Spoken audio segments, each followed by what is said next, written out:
Hi అండి. మనం ముందే మాట్లాడుకున్నాం. జగన్మోహన్ రెడ్డి ప్రెస్ మీట్ పెట్టినప్పుడు జగన్మోహన్ రెడ్డి వచ్చి ఏం మాట్లాడతాడో మనం ముందే గెస్ చేసి మాట్లాడాం. ఖచ్చితంగా పులివెందుల జరిగింది రిగ్గింగ్ అని దాని గురించి మాట్లాడుకున్నాం. సేమ్ అలానే మాట్లాడారు. యాజ్ ఇట్ ఈజ్ మనం ఏదైతే చెప్పామో అదే మాట్లాడుకుంటూ వచ్చారు. ఎవరు ఆ బీటెక్ రవి అనేవాడు ఎవడు? అసలుకి అతనికి పులివెందుల్లో ఏం పని? అతను ఓటుకోలేదు ఏం పని అని అయితే అతను నిలదీయడం చూసాం. అలానే పోలీసులు ఎవరైతే ఆ డీజీపీ ఉన్నారో డీఎస్పీ ఆయన నా దగ్గర గన్నుంది కాల్చి పడేస్తాను నా కొడకల్లారని ఏదైతే చెప్పారో దాన్ని హైలైట్ చేశారు బాగా. మరి ఆయన తొందరపాటులో ఆ మాట అనడం తప్పే. ఎందుకంటే ప్రజాస్వామ్యంలో పోలీసులు ప్రజల్ని కాపాడాలి. వాళ్ళే గన్‌తోటి కాల్చేస్తామనడం అంత దురుసుగా ప్రవర్తించడం తప్పు. ఎందుకంటే కావాలంటే మందలించొచ్చు. మీరు ఇక్కడి నుంచి వెళ్ళిపోండి అని చెప్పొచ్చు. కాకపోతే అక్కడ తాగొచ్చిన మాట వాస్తవం. తాగొచ్చి అక్కడ గొడవ చేస్తున్న మాట వాస్తవం. దాన్ని కంట్రోల్ చేయాల్సిన అవసరం పోలీస్ అధికారికి అతనికుంది. కానీ బూతులు తిట్టకూడదు. కానీ గన్‌తోటి కాల్చేస్తానని అనకూడదు. దాన్ని వేరే రకంగా లాఠీ చార్జ్ చేయొచ్చు. దానికి అధికారం ఉంది. కానీ గన్నుతో కాల్చాలన్న పెద్ద మాట అవసరం లేదు. అంత దూరం రాకూడదు.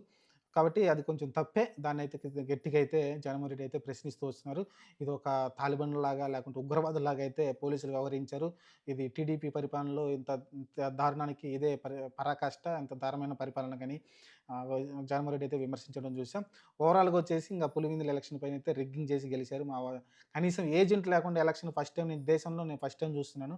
కనీసం ఒక పార్టీ తరపున ఉన్న ఏజెంట్లు కూడా లేకుండా అక్కడ పోలింగ్ జరిగింది. దీన్ని ఎలా ప్రజాస్వామ్యం అంటారని అయితే ఆయన నిలదీశారు. మరి దీనిపైనైతే మరి టీడీపీ వాళ్ళు ఎలా స్పందిస్తారో చూడాలి.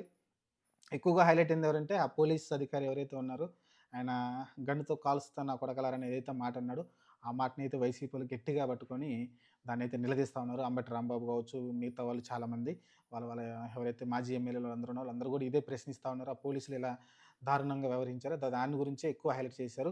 అలానే చాలామంది ఏజెంట్లు కూడా బయటకి లాక్కొచ్చి కొట్టిన వీడియోలు కూడా ప్రదర్శించి వాళ్ళైతే చెప్తా ఉన్నారు. ఇది ప్రజాస్వామ్యం కాదు. ఇది రెడ్ బుక్ పాలన చేస్తా ఉన్నారనైతే ఇది అరాచకం అనేది మాట్లాడుతూ ఉన్నారు. చూద్దాం మరి. ప్రస్తుతానికైతే జగన్మోహన్ రెడ్డి ఆడ చాలా సైలెన్స్‌గా వ్యవహరించాడు. ఏంటంటే ఎవరైతే పోలీసు గన్‌తో కాల్చి చంపేస్తా నా కొడకలారా అన్న తర్వాత దాని ఎక్స్‌ప్రెషన్ ఏమీ లేదు. సరే ఫ్యూచర్‌లో మళ్ళీ మనం అధికారంలోకి వస్తాం. అప్పుడు చూసుకుందాం అన్నట్టుగా అయితే ఆయన సైలెంట్‌గా ఉండి ఇట్లా తల ఊపాడే తప్ప, ఆ సైలెన్స్ వెనుక చాలా ఉందని వాళ్ళు బ్యాక్‌గ్రౌండ్ స్కోర్‌లు వేసుకొని వైసీపీ వాళ్ళు సంబరాలు చేస్తా ఉన్నారు. రేపొద్దున మనం వస్తే ఆ పోలీస్‌కి మూడినట్టే, అందరికి మూడినట్టున్న థాట్‌లో అయితే ఉందది. చూద్దాం మరి. ప్రస్తుతానికైతే పులివెందుల జెడ్పీటీసీ ఎన్నికలు టీడీపీ అయితే భారీ విజయం అయితే సాధించింది. నిన్న ఏదైతే జగన్మోహన్ రెడ్డి ప్రెస్ మీట్ పెట్టాడో దానిపైన చాలా ప్రశ్నలు కూడా అడిగారాయన. ఖచ్చితంగా సీసీ ఫుటేజ్ అడుగుతున్నారు. లోపలికొచ్చి ఎవరైతే ఓట్లు వేశారో వాళ్ళ ఓట్లే వేశారా? లేకుంటే దొంగ ఓట్లు వేశారా? నాకు క్లారిటీ కావాలి. సీసీ ఫుటేజ్ ఖచ్చితంగా మాకు ఇవ్వాలని అయితే ఆయనైతే డిమాండ్ చేశారు. చూద్దాం మరి. రేపొద్దున న్యాయ పోరాటానికి వెళ్ళి దీనిపైన ఏమన్నా చర్యలు ఉంటాయేమో.